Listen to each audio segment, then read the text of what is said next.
think that there is something going on here where police need to make an awareness for the risks that they are facing every day with being police officers, because maybe that will stop the percentage of black people's deaths going up. Just because I feel like because police officers do not think the public understands the risks and challenges they face on their job, they go off of the data that is gathered to understand the public, and I think that that is very dangerous, because there's black type of what is it called, rumors that there are black people groups that are anti-police, and I've never really seen that. So I think there's something going on with how that gets manipulated, and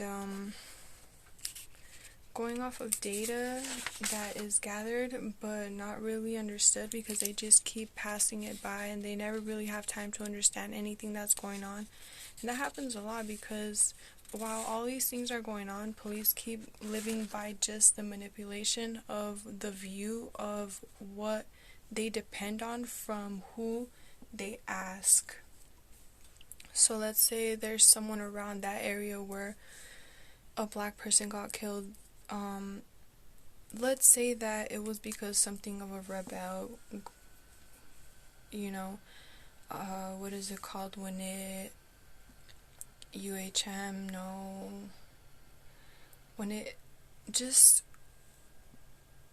how does it called when it just spills out like that and it just turns into something like that wasn't supposed to be looked at wrong, but then got looked at really wrong, and now it's like somebody getting killed because something is going on. Well, kind of like the case where this guy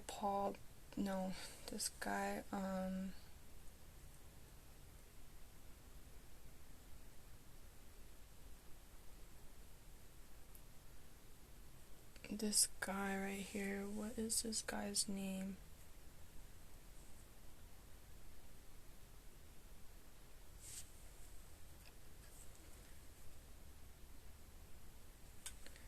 I want to find his full name because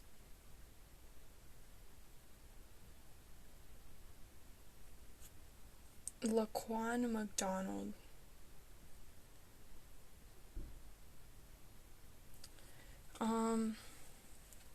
There's a story here that I think is really sad because a lot of situations get misinterpreted, and a lot of these police officers are just trained to do what the chief sergeant, the person in charge, tells them what to do. And a lot of the times police don't probably think of how to make their job easier.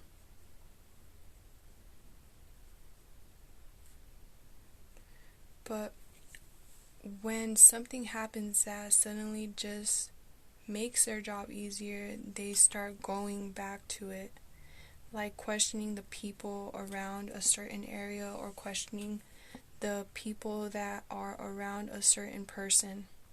So they go off of that, and that can be something that isn't really positive but influences a lot of police officers to continue to do that, and that doesn't really help attitudes of people towards police, because police officers are not really expressing themselves and what they're facing daily, which is kind of wrong, because let's say with what is going on with cybers.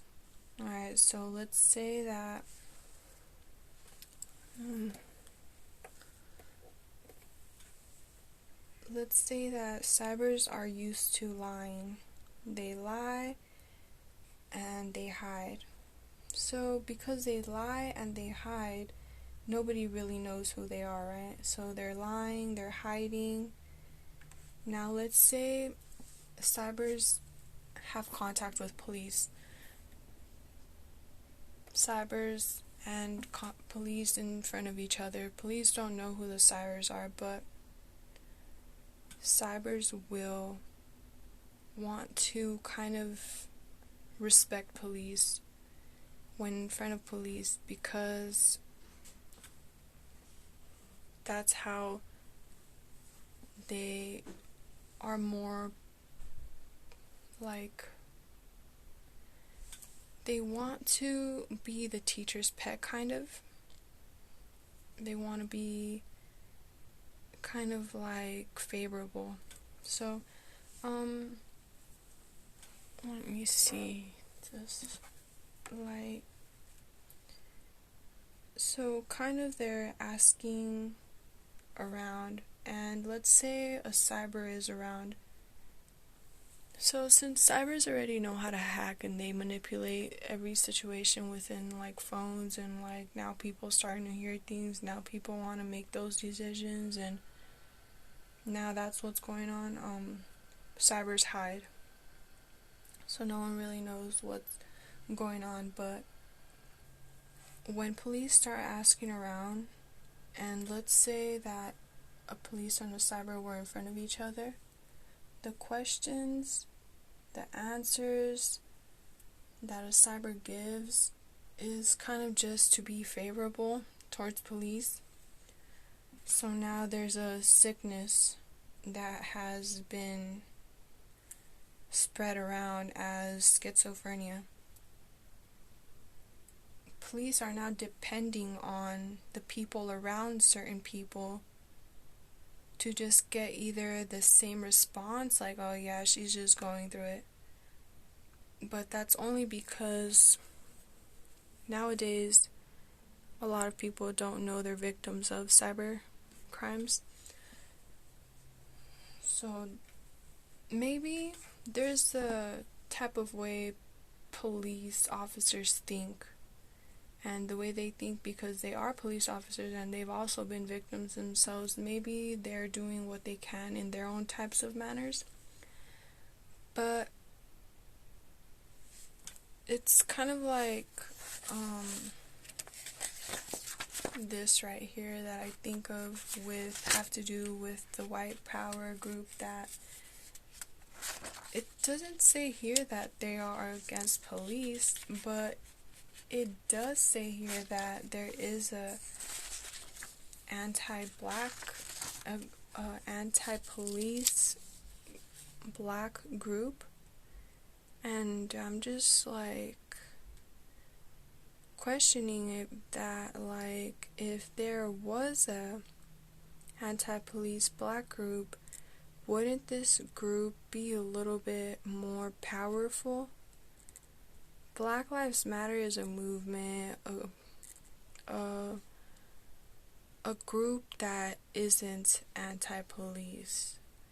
They are not anti-police, but it would seem as it is because sometimes police officers end up shooting someone that probably wasn't meant to die, but he died anyway.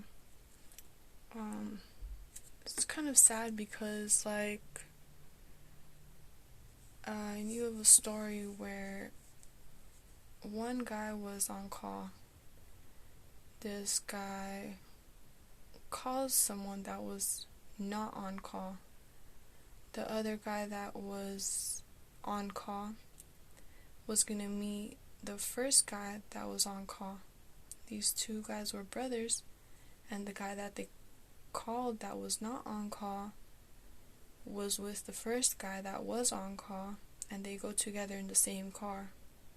So they drive together on the same car, and when the two guys that were on call meet up with each other, it happens that the one that got called on call, that wasn't on call, got shot by the guy that they were chasing on the freeway. And that's sad because that guy that they called had a family, had a daughter, and, he died. So I feel like these type of fatal incidents that occur that kind of are not supposed to happen like that, but it kind of just happens like that. It's kind of like invisible factors within the Black community that are not seen. And I say that they're invisible factors because there's a lot of Black people that get misinterpreted because probably they feel like a lot of the times they could be what is it called when they feel kind of like someone is after them, and because they feel someone is after them, it makes them believe that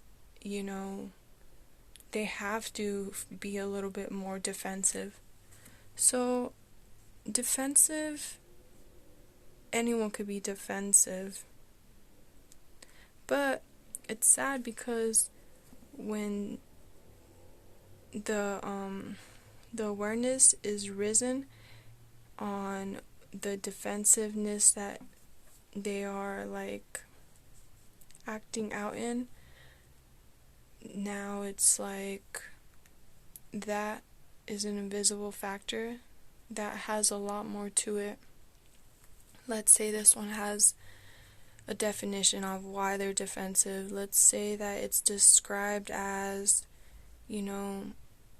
maybe they go to church, they know how to stand up for themselves, they carry a gun, but it's safe because they have, the paper that says, hey, it's okay to carry this, blah, blah. So, it's really sad because of all of this that, also motivates the Black person to be better. These invisible factors like defensive get questioned and they get looked at wrong, but that's only when police start as well thinking about things and they start coming up with these types of thoughts in their head. Well, he seems a little bit too defensive and maybe he's gonna do something, so let's just already unbutton our gun holster. And that's sad because that's one way that more defensive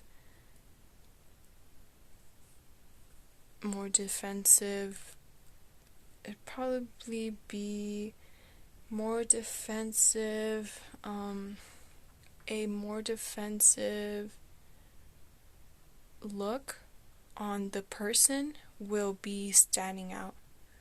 So it could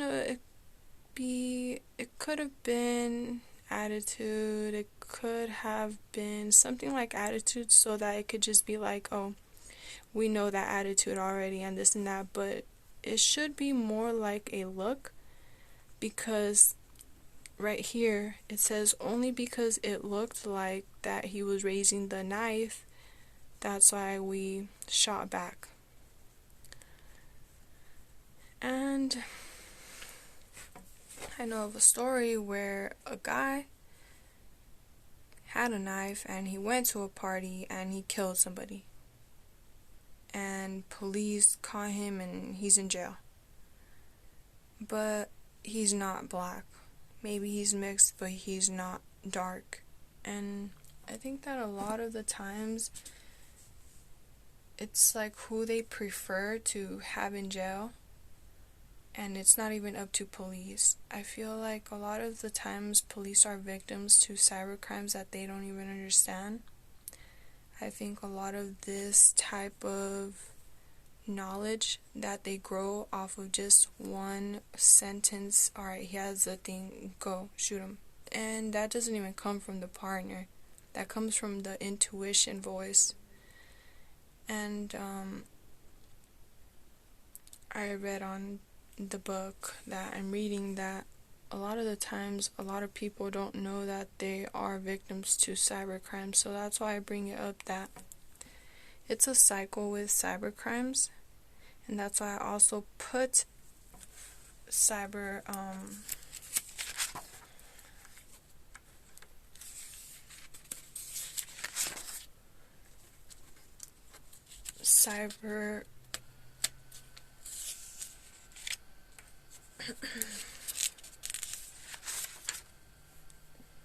cybers as an example here, with how they hide and how they lie, and in front of police they would just want to be favorable. So let's say that a police officer is in front of someone that is a cyber stalker, but this cyber stalker has a lot of money, is maybe a little famous, is maybe extremely famous, and now because of that, like,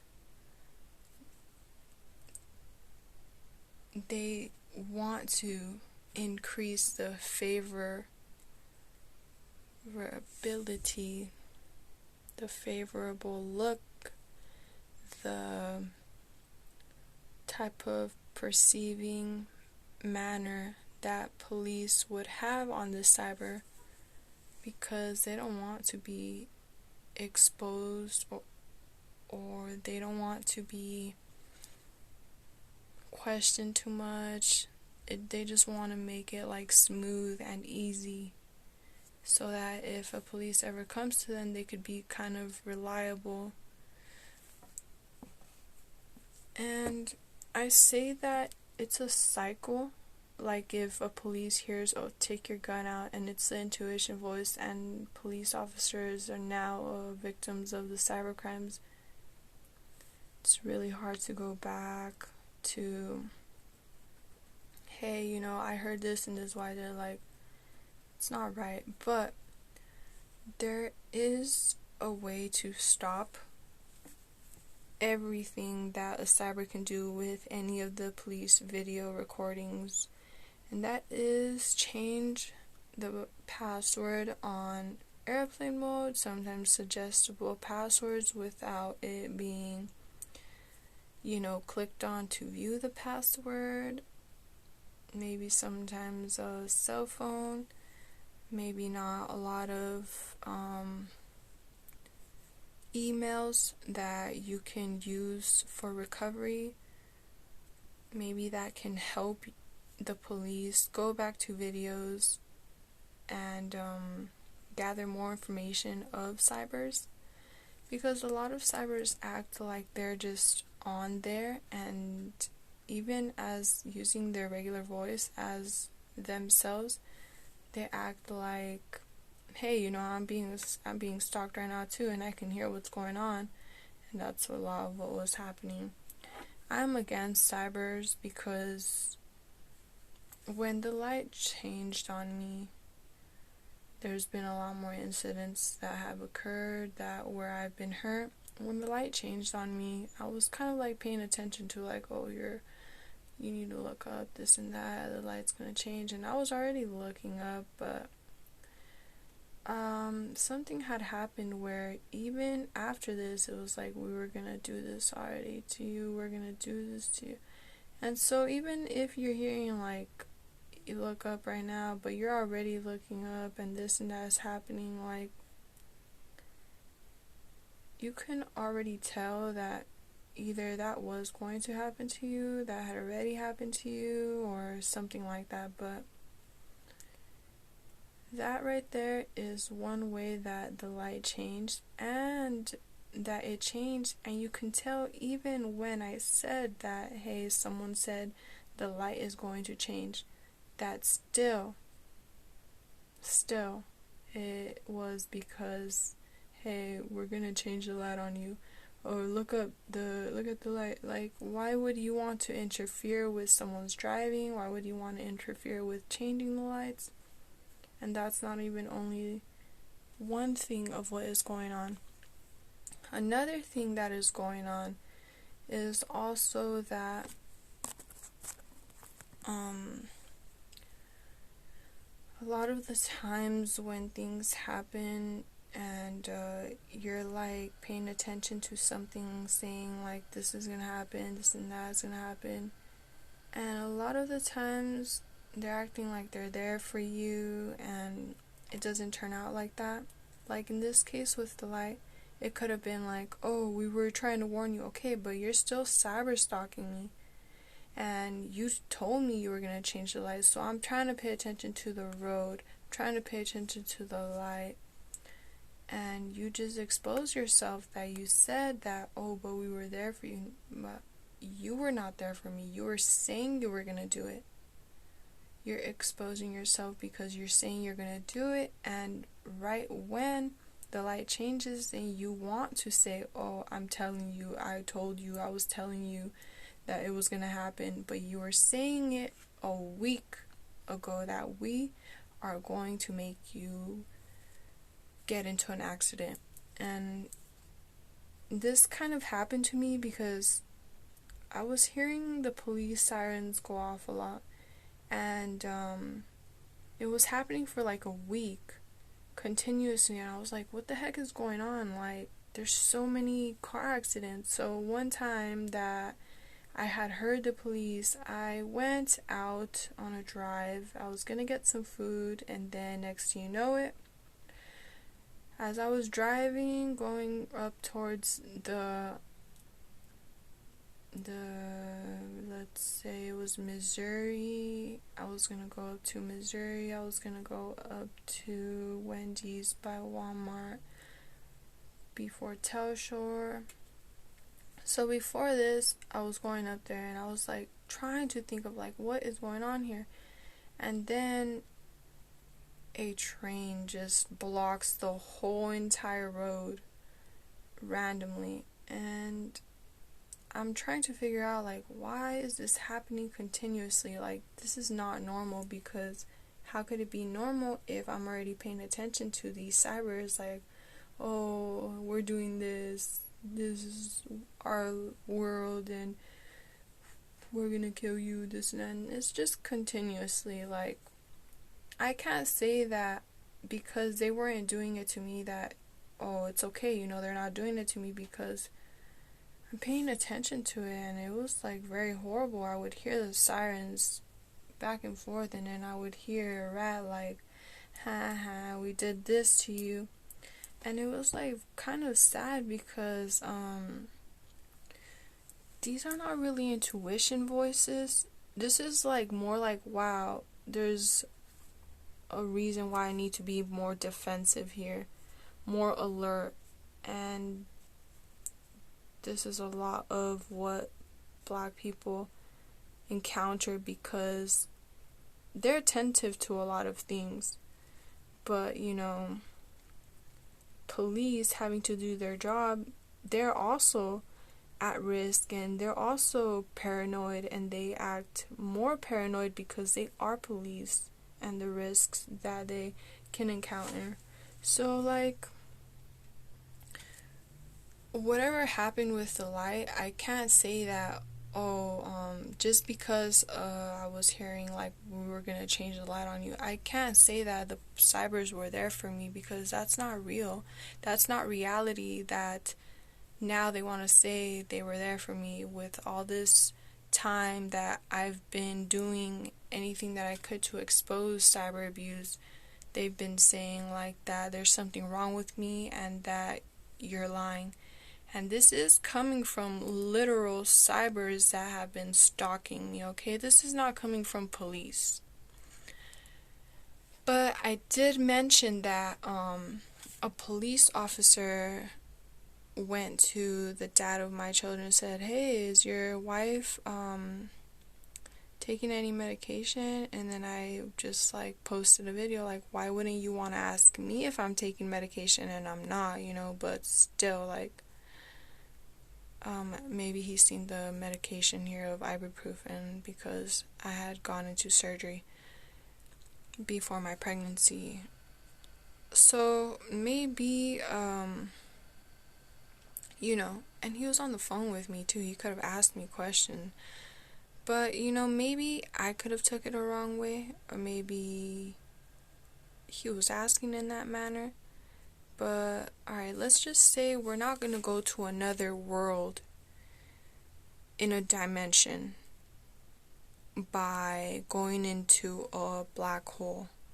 Okay, that's not how we're going to enter walking into it, okay? So we're still living in the same world, and these cybers are acting like now these voices are not them and they're like ancient spirits.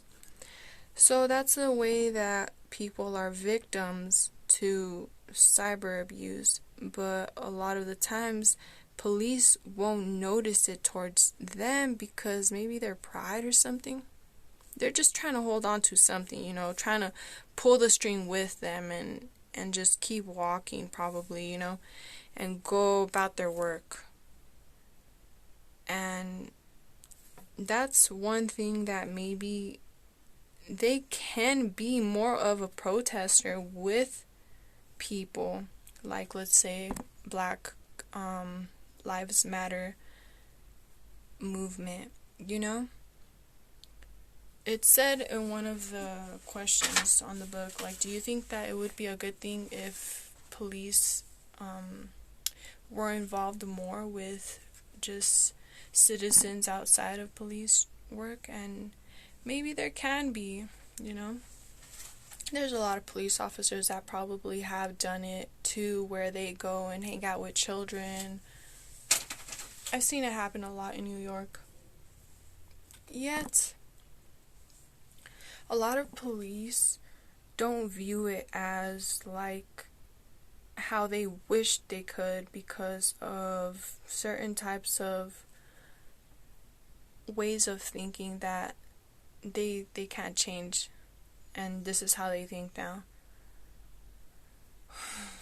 It's kind of different because they can't do nothing about that.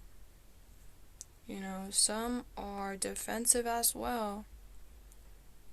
And they would probably understand a lot of Black people, but they don't. And a lot of times Black people die. So this story about the light and how a guy was caught with a knife, a cyber in front of a police is more wanting to be favored, and how police can also be victims to cyber abuse. But how can police express that? Maybe they have pride and they don't want to be a victim being a police officer. A lot of police officers are victims even when they go to sleep. So there's a lot of cyber abuse going on that just makes it seem like the government is a smaller group than them. And that is so crazy, because can you literally believe that a whole entire government, a whole entire United States government can feel but not know that it is them that are smaller, but feel it by not being able to do anything about these cybers?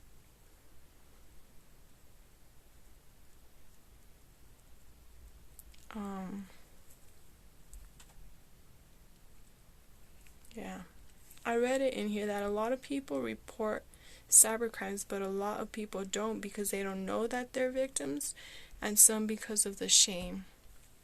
And I was thinking about it, like, I reported it, and the first thing that police are going to ask you is, can you tell what they're saying? Are you on medications? And do you need to go to a mental hospital or institution? I feel like maybe they say, do you want to go to a mental institution, because they want to know if mentally, are you okay? Have you been triggered to the point where you can't understand why they're doing it? I think that's what is one reason why they do it. But a lot of people think of it as, is there something wrong with me?